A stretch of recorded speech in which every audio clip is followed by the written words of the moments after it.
Assalamualaikum warahmatullahi wabarakatuh. Perkenalkan, nama saya Putri Ramadhani.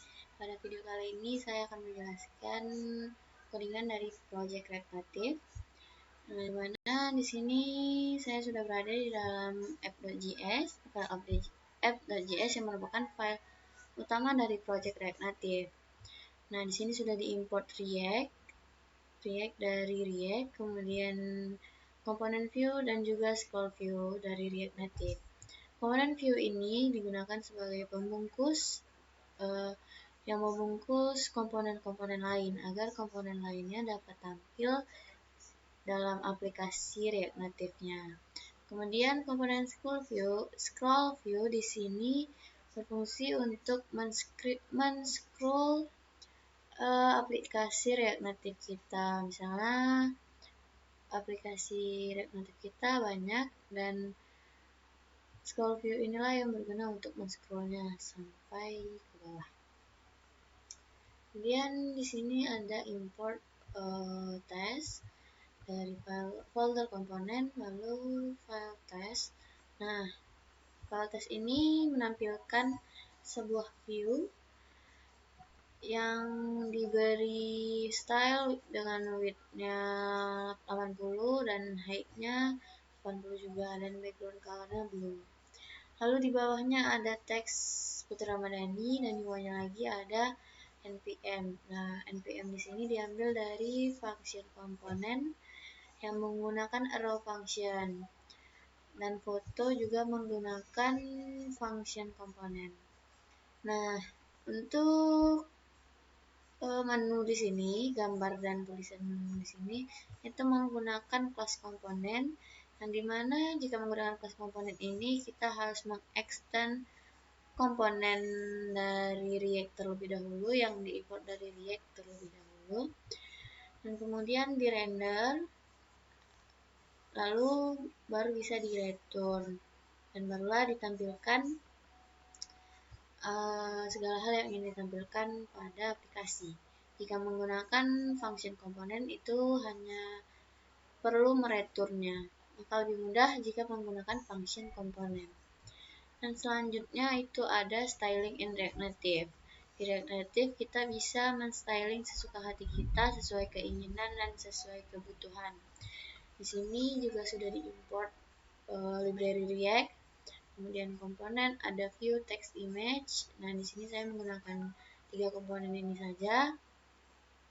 Nah, seluruh file dari project yang ditampilkan di sini dibungkus dalam pembungkus view dengan style backgroundnya warna ini, warna coklat atau coksu. Kemudian barulah di dalam view itu ada tulisan atau teks ini. Nah, kemudian barulah untuk menampilkan 2 gambar di sini itu dibuat view lagi terlebih dahulu.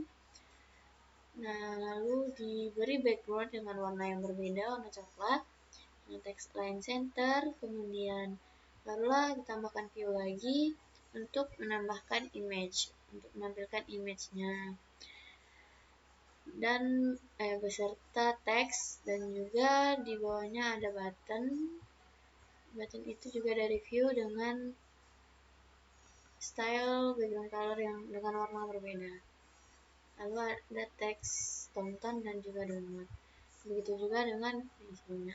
Nah, dan di sini itu menggunakan text direction dengan row, dimana kalau menggunakan kolom, nah itu tampilannya akan ke bawah atau vertikal. Nah, jika menggunakan row, maka akan sejajar seperti ini atau horizontal. Dan kemudian selanjutnya ada local API, di mana di sini untuk menjalankan servernya kita harus menjalankan perintah ini untuk mengaktifkan JSON server. Nah, barulah kita bisa membukanya pada localhost dengan port 3004. Kita bisa melihatnya di Postman atau di browser juga bisa. Nah, data yang ada pada Postman ini sama seperti data pada project atau pada aplikasi. Nah, di sini menggunakan library Axios, di mana library Axios ini merupakan library yang digunakan untuk merequest data melalui HTTP. Nah, di sini juga di import useState dan useEffect. UseState itu untuk mendeklarasikan dari variabel, kode, set kode, dan lain-lainnya yang akan digunakan untuk menampilkan data, menginput data, dan lainnya. Juga untuk CRUD-nya itu ada CRUD, create data atau menggunakan metode post. Dan data yang dipost itu akan dipost ke localhost dengan port 3004/post. Nah, di sini ada set kode atau variabel set kode dengan value-nya 0 atau null. Nah, di sini juga axios.put. Method put ini berguna untuk mengupdate data, di mana ketika kita selected user.id, karena ID setiap data itu berbeda, maka datanya akan tampil pada form yang sebelumnya dan buttonnya berubah menjadi button update. Nah, select itu. Nah, untuk const get data itu mendapatkan data menggunakan metode get, di mana datanya ditampilkan pada project atau di aplikasi. Kemudian untuk function delete itu menggunakan metode delete dengan ID juga, karena ID setiap item itu berbeda. Lalu untuk di return ini menampilkan form dari tampilan ini, tampilan inputnya. Nah, ini button on delete untuk mendelete data, on press, kemudian ada jumlah juga.